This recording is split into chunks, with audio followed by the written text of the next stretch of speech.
Terima kasih. Kita akan masuk firman Tuhan. Saya nanti share screen ya. Oke, kita berdoa sekali lagi. Kami bersyukur bahwa kami hidup di masa yang sangat berbeda, tetapi Tuhannya sama. Kami hidup dengan pergumulan yang berbeda, tapi Tuhan dan kuasanya sama. Itu yang membuat kami mau belajar dan terus bersandar pada firman Tuhan yang tidak berubah dulu, sekarang, dan selamanya. Karena kami tahu ada kepastian, ada harapan, ada jaminan di sana Tuhan. Mari Roh Kudus, Engkau ada dalam tubuh kami, dalam pikiran, dalam hati kami, kuasai sepenuhnya, dan berdaulatlah Tuhan, supaya sungguh firman Tuhan ditabur hari ini, mengubah sesuatu di dalam hidup kami. Di dalam nama Yesus. Amin. Shalom. Oke, kalau yang bisa buka kamera, aku biar tahu wajahnya yang mana ya, gitu. Kalau yang lain mah udah kenal, lihat nama Satrio, udah tahu dia. Saya emang nggak tahu Satrio kayak apa ya kan. Oh iya ini, Pak Manurung ya. Baiklah, saya akan share screen, silahkan ya. Nah, hari-hari ini saya nggak tahu nih sampai jam berapa saya bisa berbicara-bicara ini.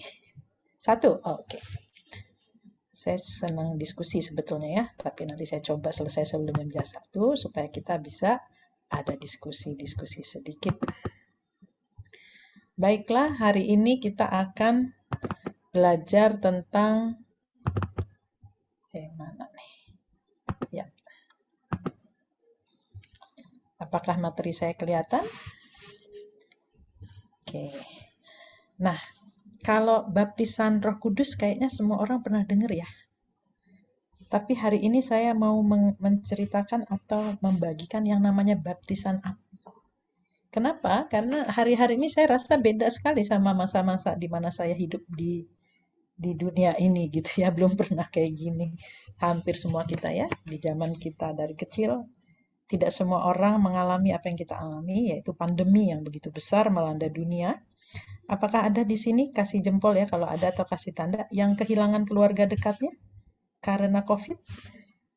Apakah di sini ada teman-teman? Nggak ada?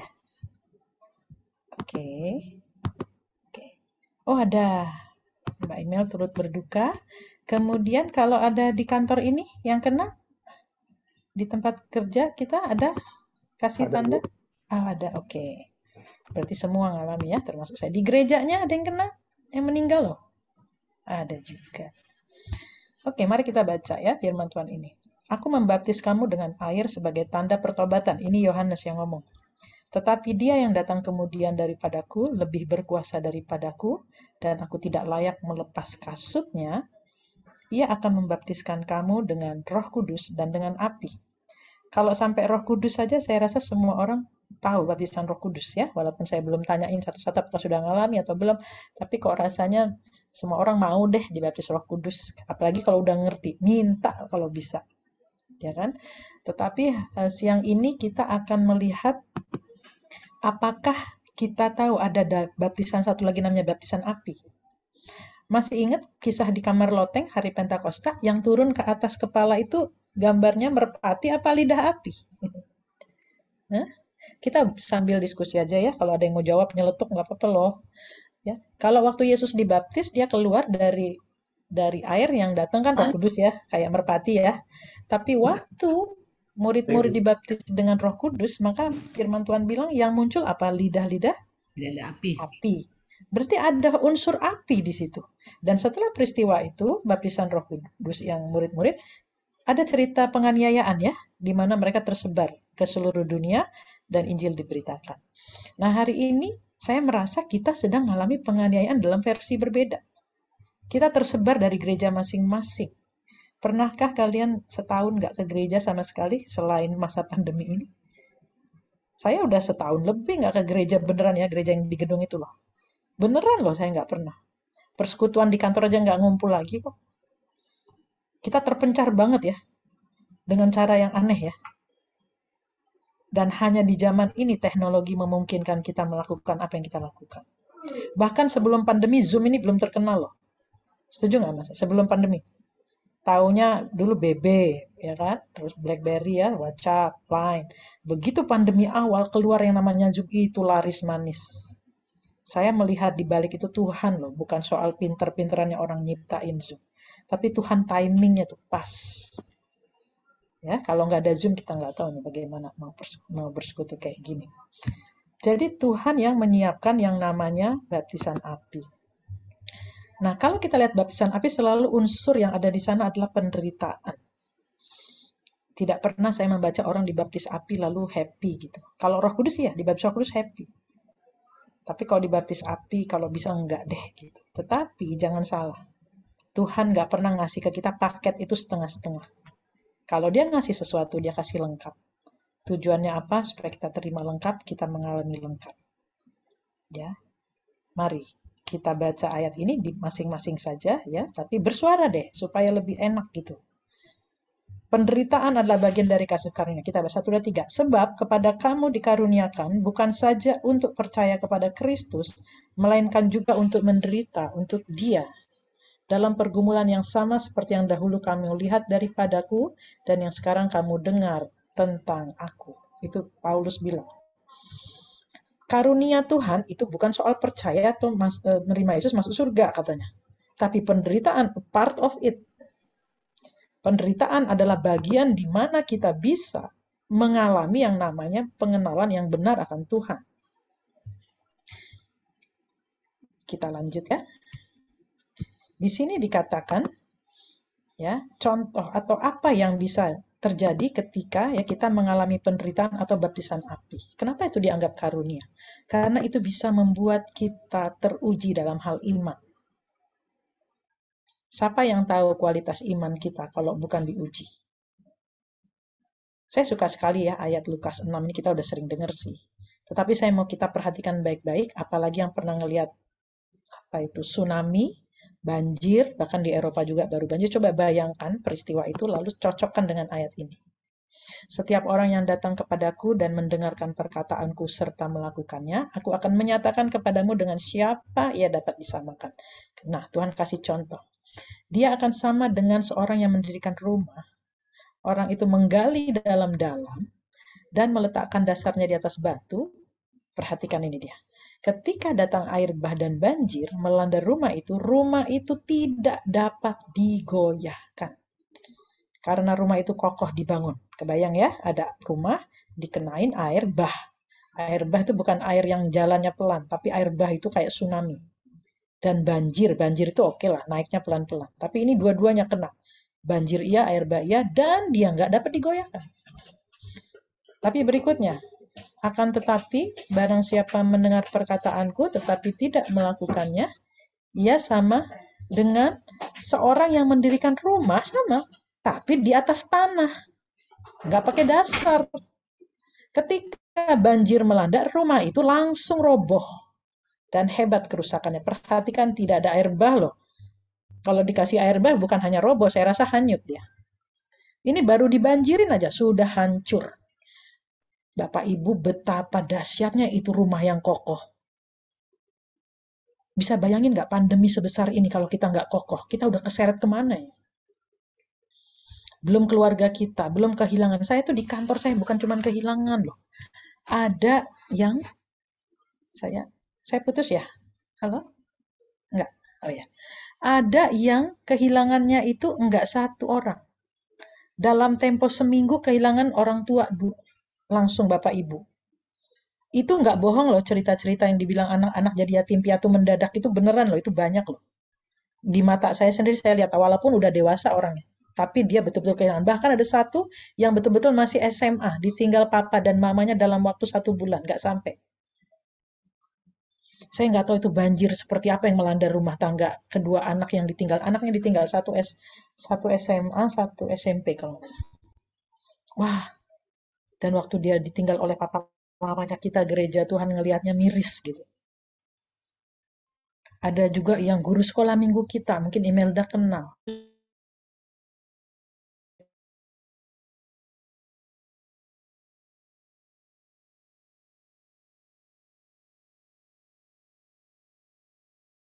Putus ya.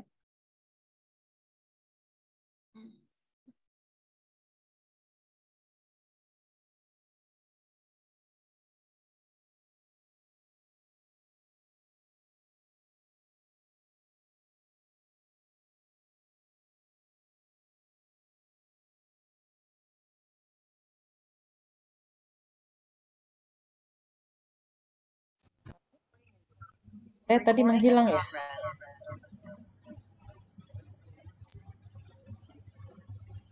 Iya, tadi koneksinya keputus, Bu Lydia. Iya ya, Hmm, saya kasih 2 alat supaya saya bisa cek. Tapi kedengaran sekarang? sekarang udah Oke, bisa. udah. Ya kalian bayangkanlah tadi apa saya ngomong ya, kira-kira apa aku nyambung. Saya percaya bisa lah kalian nyambungin. Tapi intinya waktu mereka kehilangan orang tua, kehilangan suami, ternyata yang Tuhan ingetin begini. Ada orang-orang yang nggak percaya kalau dia meninggal keluarganya bisa dirawat sama Tuhan. Termasuk saya. Saya kalau meninggal yang saya pikirin bukan uang saya, rumah saya mikir anakku gimana.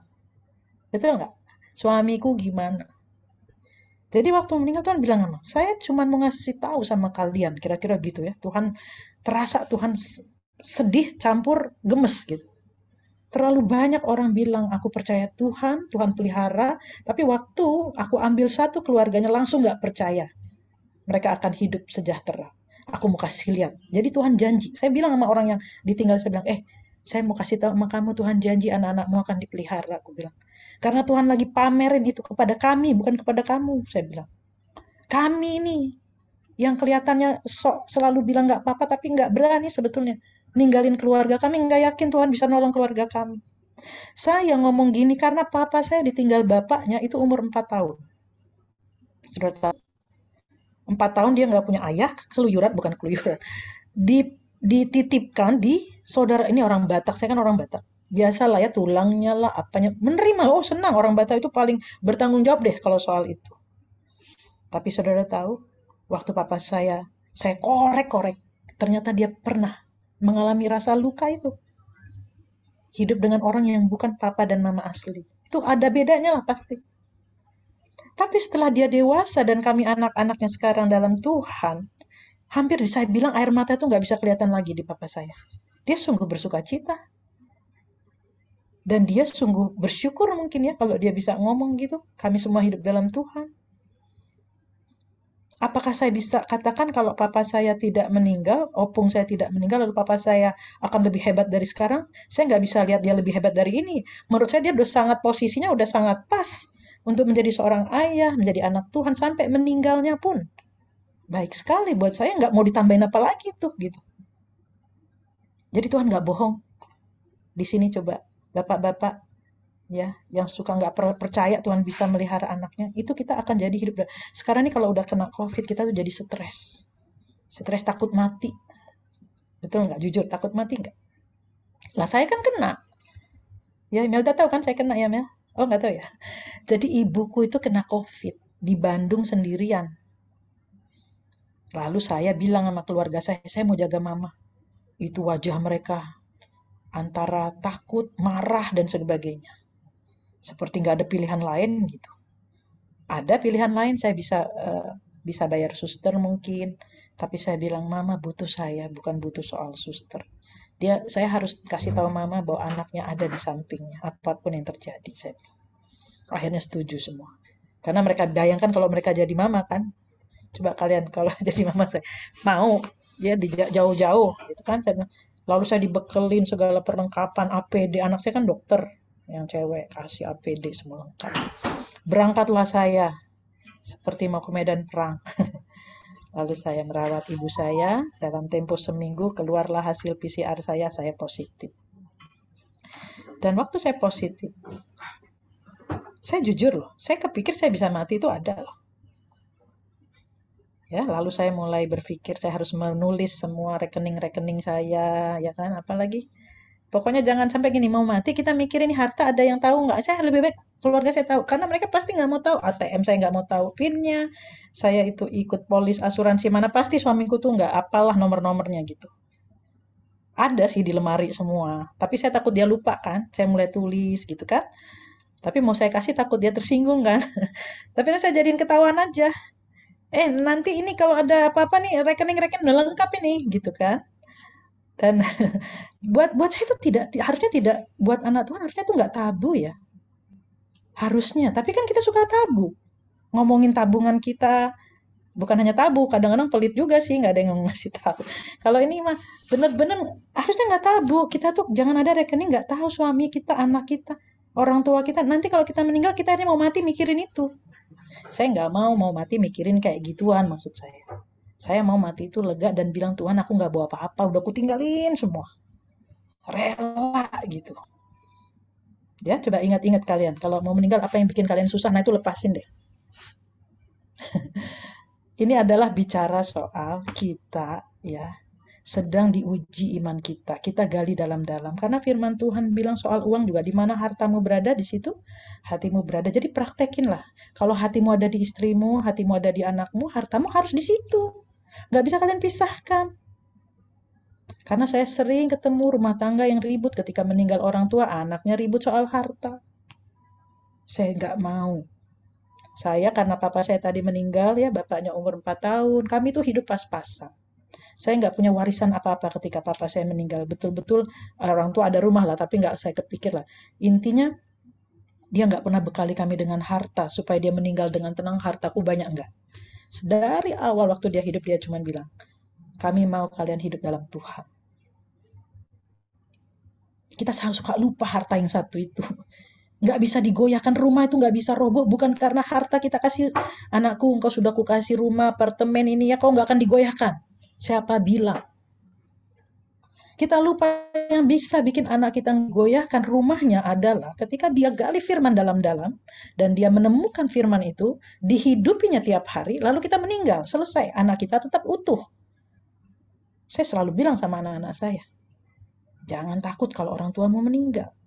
Karena kalian udah punya firman. Itu cukup untuk menghidupi kalian. Di saat gini kita perlu loh, karena kita nggak tahu kapan kita dipanggil Tuhan. Kita nggak karena COVID ya, orang meninggal tuh sekarang aneh-aneh. Bisa mendadak maksud saya. Karena apa? Orang takut ke rumah sakit. Jadi akhirnya penyakit-penyakit dia yang tadinya rutin enggak dirawat. Ya, akhirnya dia ada yang meninggal. Teman saya ada yang meninggal jantung, padahal tadinya baik-baik aja. Ternyata setelah dicek, agak lama dia nggak check up lagi. Karena kondisi rumah sakit kan chaos gitu ya. Mau antri susah. Saya lagi di rumah sakit nih, gini-gini. Ini di samping saya ada anak saya demam berdarah. Saya datang di momen yang pas di mana antrian rumah sakit mulai turun ternyata. Kami nggak tahu. Di rumah sakit Premier Jatinegara saya tanya ada kamar, ada. Antrian PCR udah sepi. Kan saya harus di PCR baru bisa nunggu anak saya. Kalau saya nggak negatif, saya nggak boleh pergi. Saya baru PCR-nya baru selesai COVID. Jadi saya tuh mau periksa PCR COVID sebenarnya. COVID saya udah bersih belum? Saya udah negatif. Saya langsung bisa masuk merawat anak saya. Jadi sekali lagi momennya pas. Nggak pakai selisih. Tuhan kasih saya negatif. Tuhan suruh saya masuk rumah sakit, jagain anak saya lanjut. Jadi pandemi ini timingnya enggak di luar rencana Tuhan. Kalian mungkin punya masa-masa ya, suatu saat saya nggak doain, tapi kalaupun ada yang terkena itu jangan panik karena saya waktu kena pandemi COVID ini saya bisa dibilang OTG. Saya nggak tahu pun saya ada COVID-nya kecuali di PCR. Tapi waktu saya tinjau penyebab utamanya adalah waktu saya di merawat ibu saya kan APD saya itu dikasih anak saya lengkap. Tapi kan namanya di ibu saya di rumah kadang-kadang ada dong saya megang barang kali apalah gitu. Loss. Jadi waktu anak saya tahu bahwa saya kena COVID, dia marah luar biasa. Karena dia adalah dokter yang pakai APD lengkap. Dia ngerawat COVID bukan satu orang, 40 orang di satu bangsal itu dia. Dia nggak bisa lepaskan itu 8 jam. Lalu dia bilang, pasti mama nggak mau menderita kayak aku. Pasti mama nggak mau telaten kayak aku. Aku nggak bisa lepasin ini mah 8 jam. Demi aku mikirin. Supaya aku nggak kena COVID, supaya kalian nggak kena COVID. Tapi mama, pasti mama ada lepas-lepasinnya. Saya diam aja. Aku berdoa sama Tuhan, kata dia. Ampuni mama Tuhan. Dan aku berdoa sama Tuhan, ampuni aku Tuhan. Aku marah sama mama. Jangan biarkan mama kena COVID yang parah Tuhan. Itu doa dia sambil nangis. Dia nangis loh ngomong sama saya. Dan waktu saya keluar CT saya 38. Ternyata kalau di antigen itu nggak kena COVID 38 itu. Tapi karena saya PCR jadi kena juga COVID. Artinya apa? Tuhan bukan karena saya hebat. Tuhan menjawab doa seorang yang membela saya di hadapan Tuhan. Jadi kita bisa loh ngebela orang bandel-bandel kayak saya ini. Ada yang bela ini tuh bisa. Karena kasih kalau saya bilang. Dan saya juga merawat ibu saya bukan mau sok-sokan. Ya kan? Karena saya mengasihi ibu saya. Jadi kami tuh terbalut di dalam kasih dalam bentuk yang kadang-kadang lengah sih. Tapi karena kasih itu begitu kental, Allah adalah kasih, betul? Di mana ada kasih, situ ada Allah. Allah hadir. Karena motivasi kita semua ngumpul-ngumpul di situ kasih sebenarnya. Kunci utama kenapa kami begini kasih. Dan Tuhan meloloskan kami dengan cara yang ajaib. Bukan berarti kalau meninggal nggak dikasih Tuhan ya, jangan salah ya. Saya cuma mau bilang, case by case. Tapi waktu kita dalam kasih, kita nggak panik gitu loh. Saya nggak panik. Saya udah bilang, saya langsung bikin apa semua. Saya beresin hidup saya. Kalau dipanggil Tuhan, kalian harus siap gitu. Ya. Mari kita akan belajar ya. Apalagi yang membuat kita bisa baptisan api ini memperbaiki hidup kita. Pertama tadi sudah jelas, mudah-mudahan saya nggak mati ya layarnya kalau saya share screen lagi. Ya.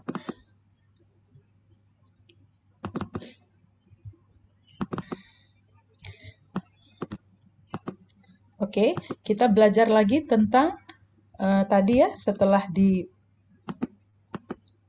digoyahkan oleh ada banjir dan badai, saya nggak tahu masalah Bapak Ibu, apakah itu kematian juga yang menakutkan, apakah kehilangan pekerjaan, tapi intinya gini lah, apapun yang melanda kita, kalau kita sampai goyang, kita sampai jadi stres gitu, jangan takut sekarang. Kalian tahu, penyebabnya pasti satu, rumah itu nggak didirikan di atas batu. Itu aja penyebabnya.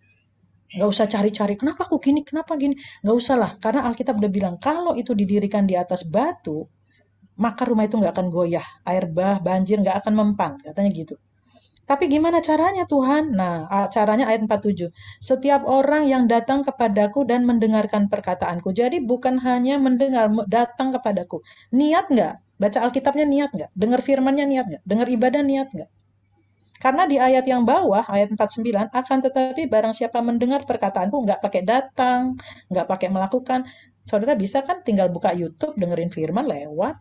Bisa kan? Lihat WA, baca Alkitab lewat, bisa kan? Dengar nggak? Dengar. Tapi apa dampaknya gitu?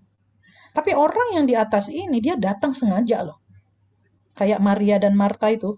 Marta waktu Yesus datang tuh sambil dengerin Yesus khotbah, tapi dia masak gitu kan, sambil ngomel-ngomel, mana nih Maria nggak nolongin aku nih gitu kan. Tapi dia sungguh-sungguh dengar juga Yesus ngomong. Tapi Maria, dia lepasin yang lain, karena aku mau dengar Tuhan. Saya rasa itu maksudnya datang. Saya saat teduh bisa aja, kebiasaan, tapi saya nggak berani. Saya minta sama Tuhan di tengah banyaknya banjir ya sekarang di sekitar kita. Saya bilang saya harus datang, saya harus dapat sesuatu. Termasuk waktu saya kena PCR positif dan anak saya sekarang kena DBD. Saya harus datang. Nggak ada cara lain. Saya harus datang gitu. Dengerin Tuhan maunya apa. Saya mau cerita lagi soal ibu saya ini ya. Waktu ibu saya kena itu kan usianya udah jadi lebih rentan dong dibanding yang lain. Lalu saya mulai malam-malam dia sempat hari kedua nggak saturasinya di bawah 95, saya pasangin oksigen gitu ya. Terus saya nanya dong sama Tuhan, Tuhan bisa nggak dia melewati ini? Kira-kira gitu pertanyaan saya. Karena buat saya nggak stres sih. Kalau dia harus meninggal pun saya tahu dia kemana. Tapi kan saya harus siapin mental dan sebagainya. Tahu nggak Tuhan ingetin apa? Papa saya waktu hidup itu pernah saya ajak ke San Diego Hill. Tahu San Diego Hill ya? Cukup bagus tempatnya. Lalu saya bilang sama Pak, kami bicarain kematian nggak serem lah, biasa aja. Pak, bagus ya Pak kalau dikubur di sini kita keluarga. Oh iya bagus sekali kata dia. Kalau bagi kalian yang pernah ya, itu udah kayak taman wisata saudara. Bukan kayak kuburan, saking indahnya gitu. Lalu kita, wah bagus. Pas sudah gitu kami ke ruang pemasaran dong, nanya-nanya gitu ya. Saya sih tadinya papa saya jangan masuk lah, nggak usah tahu lah gitu kan. Tahu-tahu papa saya tahu harganya. Mahal ya kata dia. Terus dia bilang gini, papa nggak harus dikubur di sini loh katanya. Dia karena ngeliatin kita gitu ya, takut beratin gitu. Yang penting kuburkan papa di samping mama katanya. Itu aja pesan papa. Nah waktu saya lagi doain mama saya, tiba-tiba saya teringat begini, mama saya kalau kena COVID itu dikuburnya nggak bisa sembarangan. Harus di lokasi khusus. Lalu Tuhan bilang, aku ingat pembicaraan kalian di San Diego Hill. Kira-kira gitulah kesan saya. Kan papamu pengen di samping mama. Udah ada tempatnya pula. Masa saya biarkan dia meninggal sekarang? Yang penting nggak bisa di situ dong. Kira-kira gitu aja, santai aja. Karena saya tahu mama saya akan bisa melewati. Bukan gara-gara ngelihat saturasinya. Karena saya dengar suara Tuhan. Mama diingat sama papa. Diingat sama Bapa di surga. karena mereka pernah berjanji ingin bersama-sama. Nah, itu contoh kecil lah ya.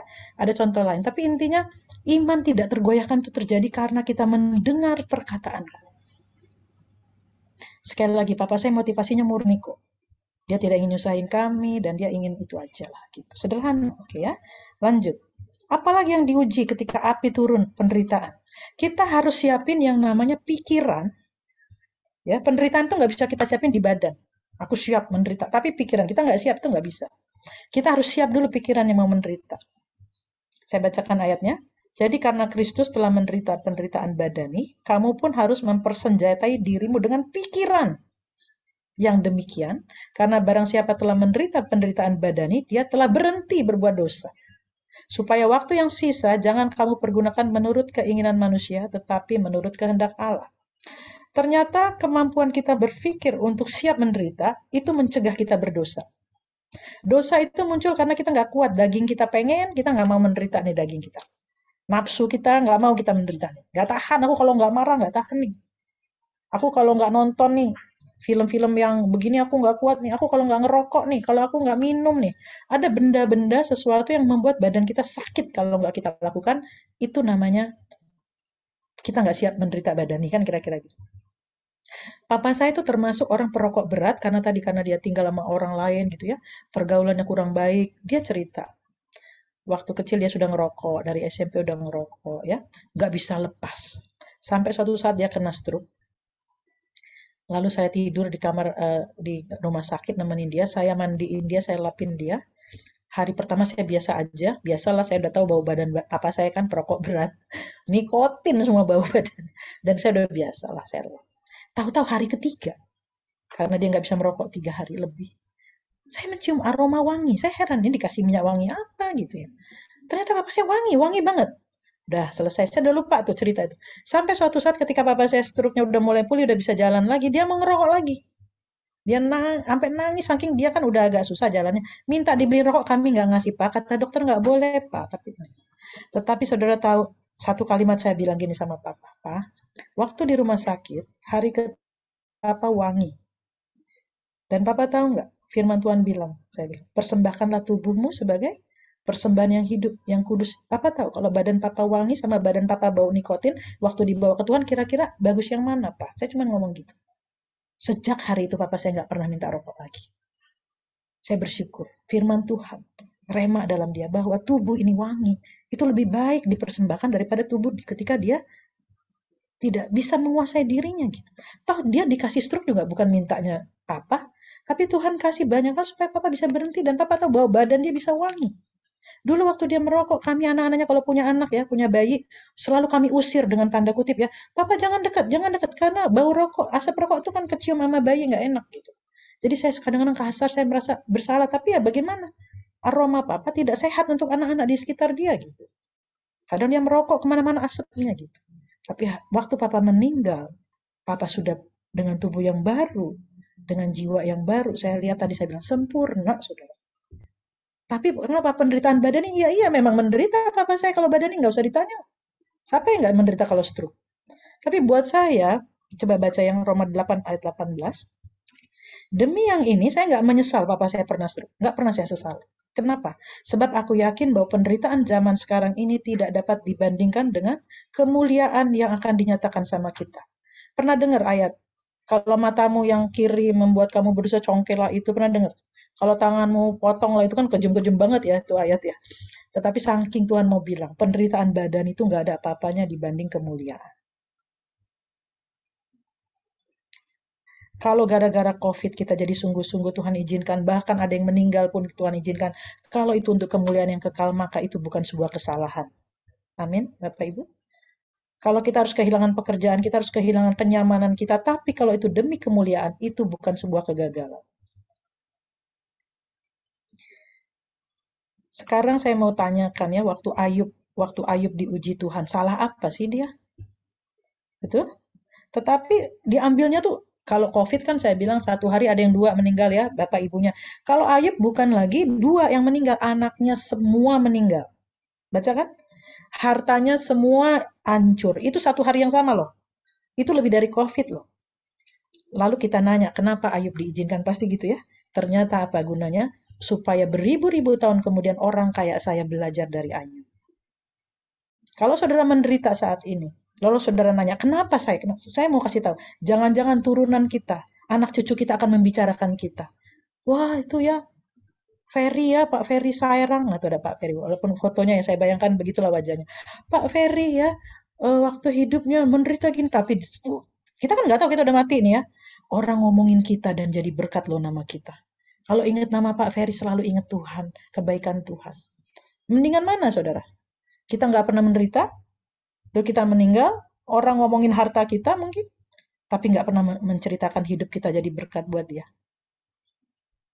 Enak mana saudara? Kita meninggal lalu anak kita rebutan harta kita, sampai gontok-gontokan? Atau kita nggak kasih harta, tapi anak kita saling mengasihi satu sama lain? Pilih mana? Saya terang-terangan, saya akan pilih yang nggak punya apa-apa itu. Karena saya sudah temu keluarga-keluarga yang berantem gara-gara harta, menyakitkan saya melihatnya. Pasti kalau hidup orang tuanya itu nangis gitu menurut saya. Hartanya banyak tapi berantem gitu. Itu nangis gitu. Tapi saya yang nggak dikasih harta nih sama orang tua saya nih. Pasti happy waktu ngeliat kami.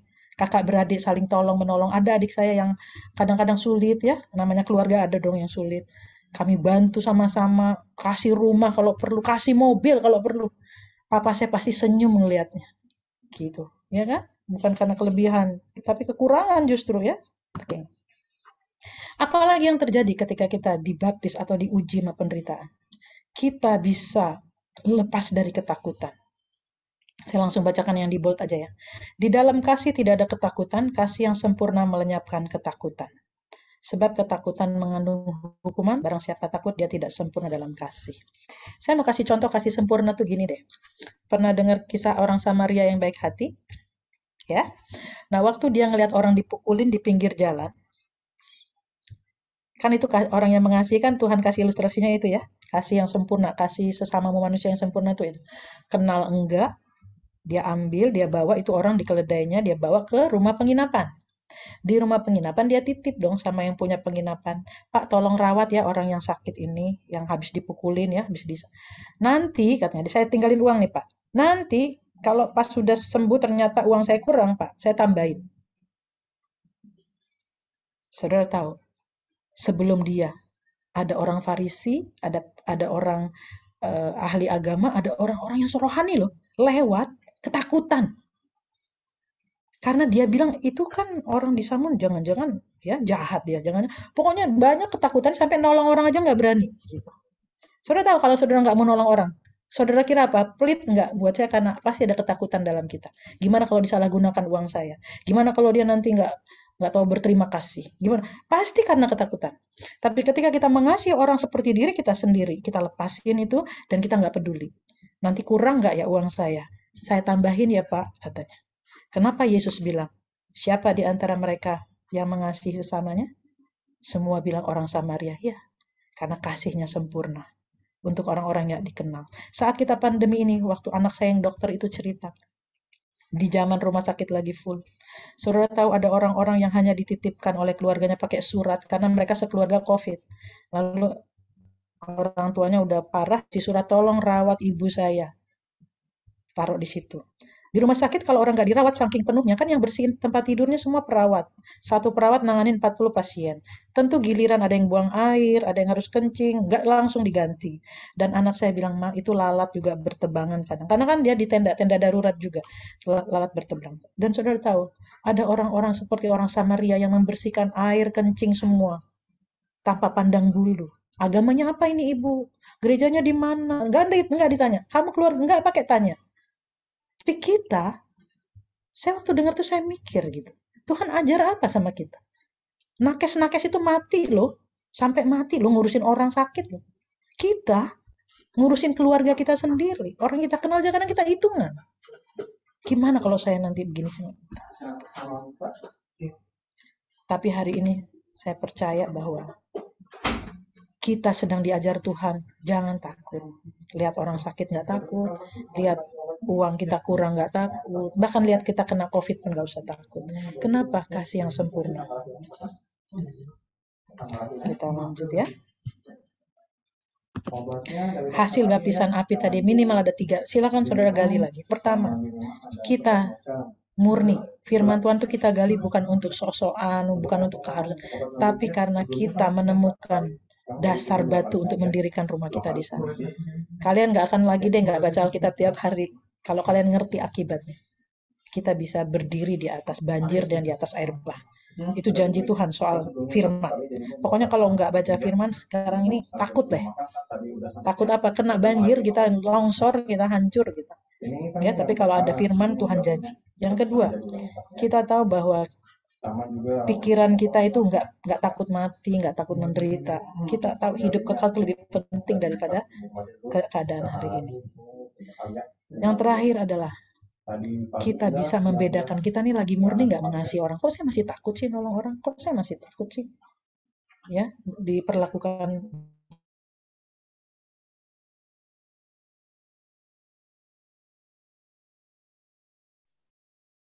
Lagi Bu dia.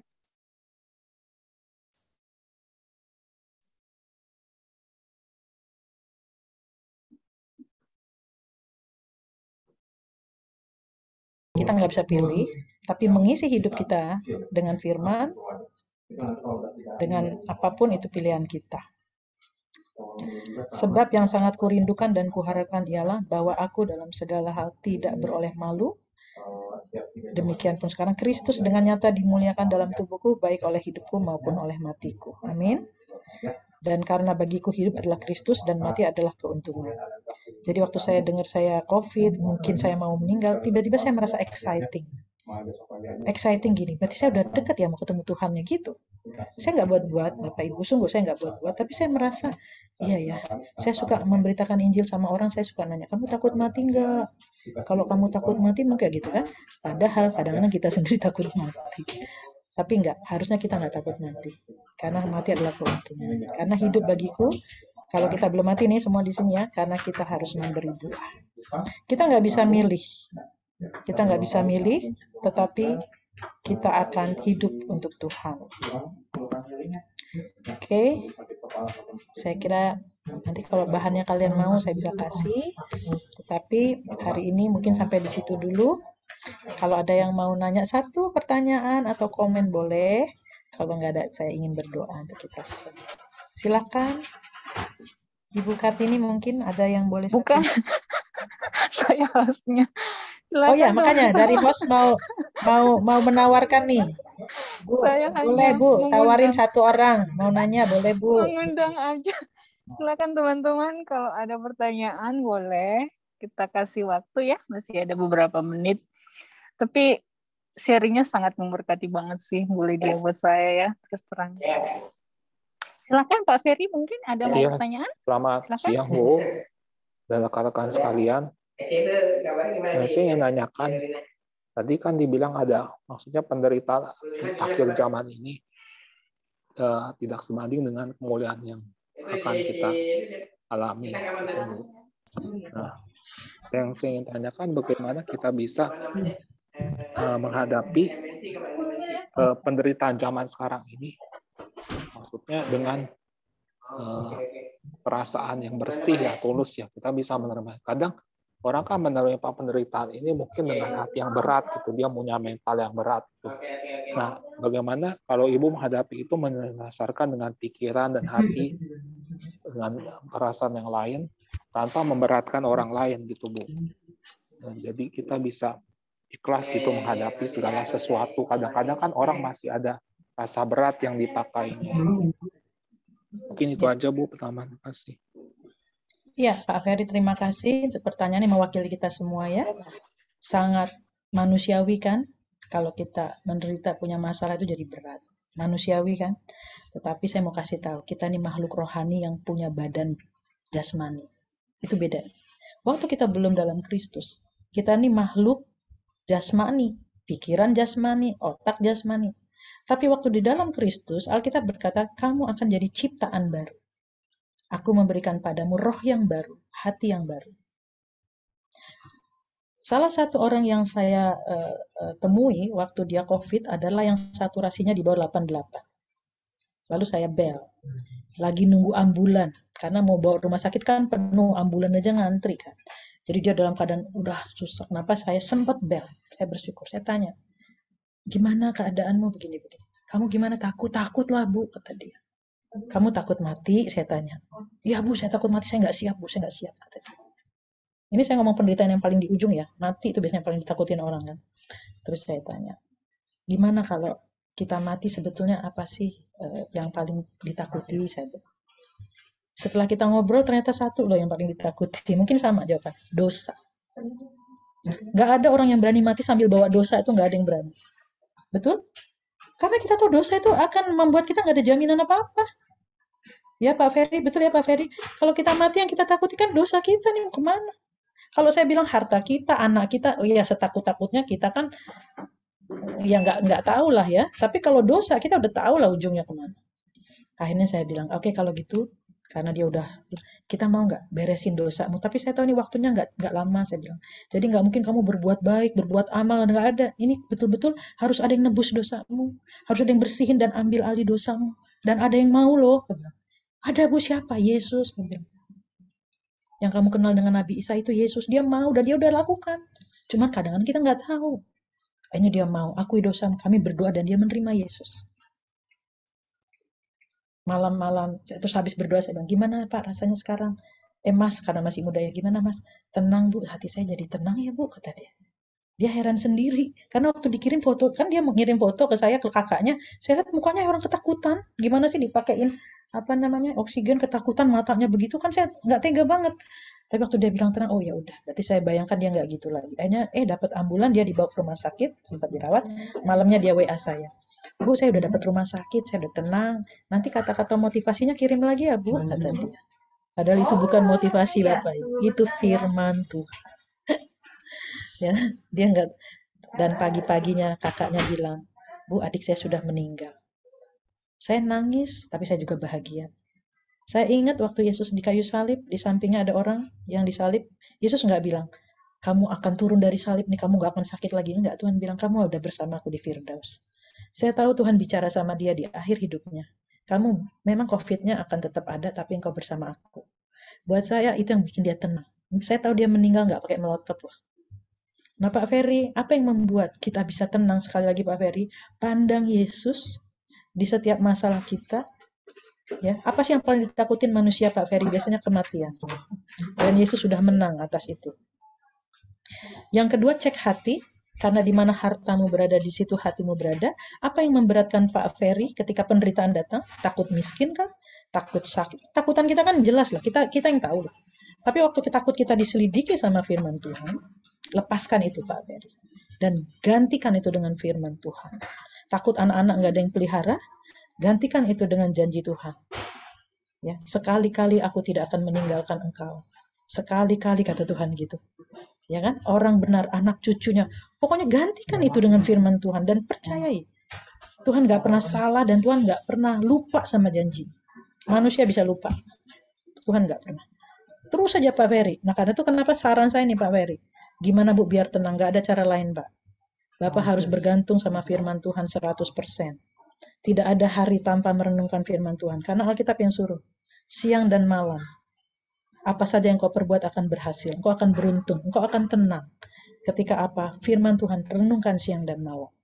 Enggak aneh kok Pak Ferry. Bukan jadi kayak orang aneh, enggak. Tapi karena kita sering baca, apa-apa sudah kita ukur pakai itu nanti. Dengan sendirinya gitu. Pak Ferry apakah menjawab? Atau jadi... Yang jelas Bu, terima kasih Bu. Ya, baca ya Pak, firman Tuhan. Iya.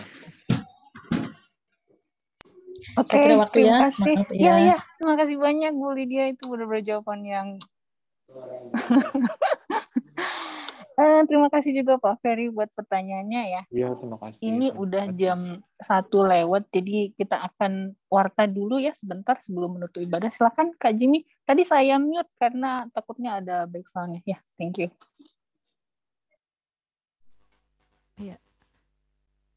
Puji nama Tuhan, firman Tuhan yang memberkati kita. Terima kasih buat Ibu Lydia Pinarsinta untuk pelayanan hari ini. Tuhan Yesus memberkati.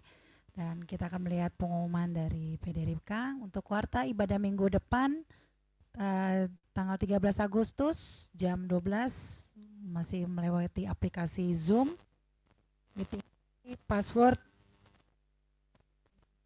akan dibagikan. Pembicara nanti Bapak Pangelis Andre Tunggal. Mari ajak teman-teman yang lain untuk bergabung ibadah online dan bagikan meeting ID, password, dan link ke teman-teman kita. Persembahan bisa ditransfer ke rekening PD Karipka dengan nomor rekening 546 00974403 Bank BCA atas nama Neti Leliana Sirait. Persembahan yang sudah ditransfer bisa diinformasikan ke nomor handphone WA 085615211484. Tuhan Yesus memberkati persembahan kita dan berkati kehidupan kita semua. Laporan aksi sosial PD Karipka. Iya, Ya, sebentar. sama Shalom Kartini. semuanya. Jadi hari ini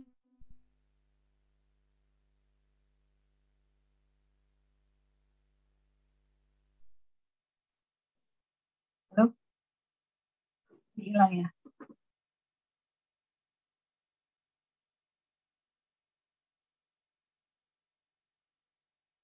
Oke, saya saja yang melanjutkan.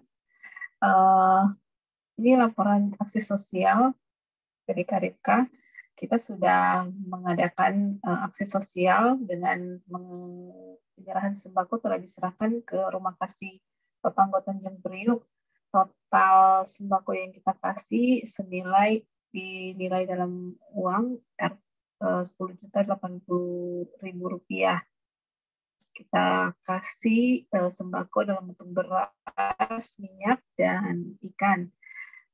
Sebentar, saudara-saudara, saya mau share satu laporan lagi. Bentar ya.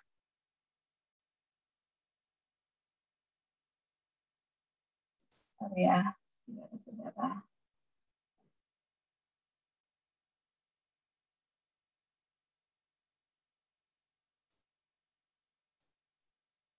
Oke.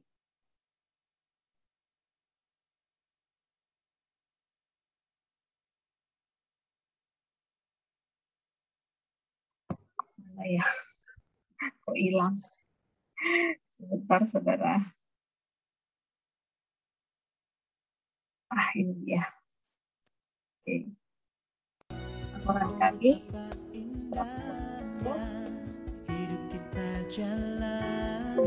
Yang kemarin kita kasih ke Rumah Kasih Papanggo.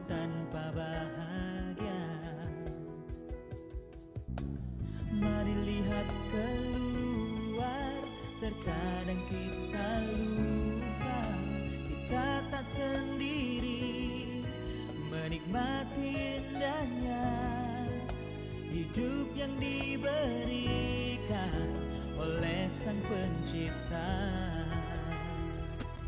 Bagaimana dengan mereka yang menjerit karena lapar dan hidup dari belas kasihan orang seperti kita?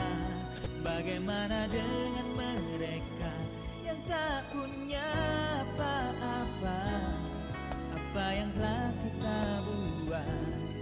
Karena kita diciptakan untuk berbagi hidup dengan mereka. Ya, itu beberapa foto yang sebagai bukti kalau kita ada menyerahkan sembako ke Rumah Kasih Papanggo. Kegiatan ini kita lakukan dalam rangka ulang tahun PD Karipka yang ke-23. Jadi untuk kita semua Jemaat Ripka, selamat ulang tahun, Tuhan memberkati kita semua. Dan selanjutnya kami mengucapkan terima kasih kepada Bapak Ibu, saudara-saudari semua jemaat yang sudah ikut memberkati pelayanan aksi sosial ini. Tuhan kiranya memberkati kita semua. Terima kasih. Saya serahkan kembali ke Kak Firma.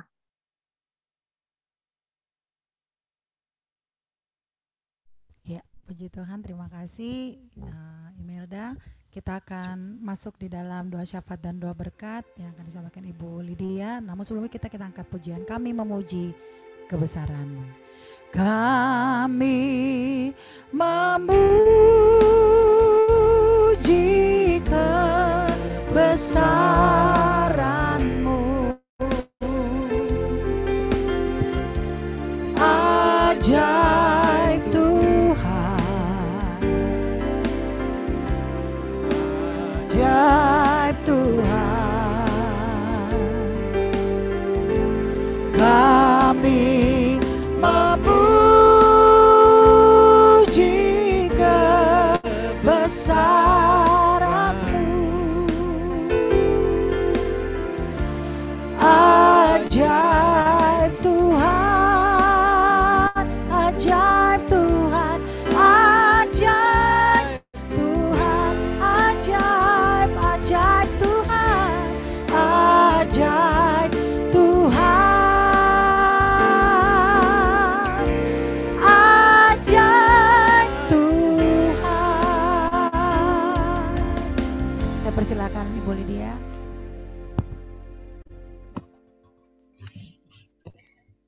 Ada pokok doa atau langsung tutup aja? Nggak ada doa ya? Mau didoain ya? Oke. Mari kita bersatu dalam doa. Tuhan, Kau tahu kami sedang membangun rumah di atas apa. Engkau tahu Tuhan bagaimana kami hidup hari-hari, lepas hari. Karena itu kami mau berdoa Tuhan siang hari ini.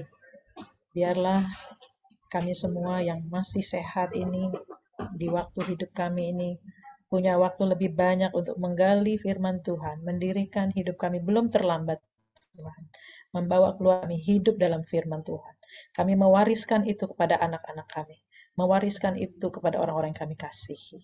Kami juga berdoa untuk PD Ripka, bukti Tuhan. Engkau tahun demi tahun membawa persekutuan ini menjangkau banyak orang. Biarlah Tuhan melalui PD Ripka dikembangkanlah firman Tuhan. Dibuatlah Tuhan orang-orang siap untuk menerima, mau mengasihi orang-orang di sekitar kami, di tengah kami sendiri punya masalah. Kami mau tetap berdoa dan menolong banyak orang. Terima kasih untuk aksi sosial yang sudah hanya menjadi aktivitas karena bersama-sama, tapi setiap pribadi di sini mau menjadi orang-orang yang mengasihi. Terima kasih Tuhan, kami berdoa untuk setiap orang yang belum hadir juga. Kami berdoa supaya kami semua mendapatkan perlindungan,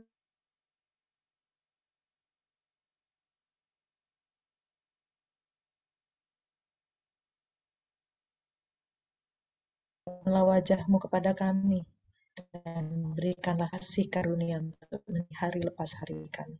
Di dalam nama Yesus, kami sudah terima berkat Tuhan, dan kami mau hidup di dalam firman Tuhan. Haleluya. Amin. Amin.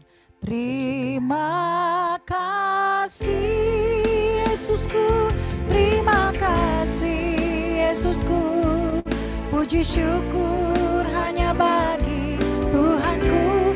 Terima kasih Yesusku, terima kasih Yesusku, puji syukur hanya bagi Tuhanku. Puji syukur hanya bagi Tuhanku. Puji syukur hanya bagi Tuhanku.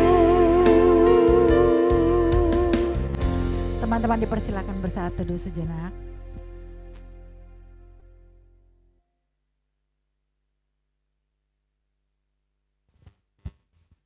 Puji nama Tuhan, ibadah kita telah selesai. Terima kasih buat Ibu Lydia Pinarsinta. Tuhan Yesus memberkati. Sehat selalu. Terima kasih semuanya. Tuhan Yesus memberkati. Bu Lydia. Terima kasih Bu Lydia.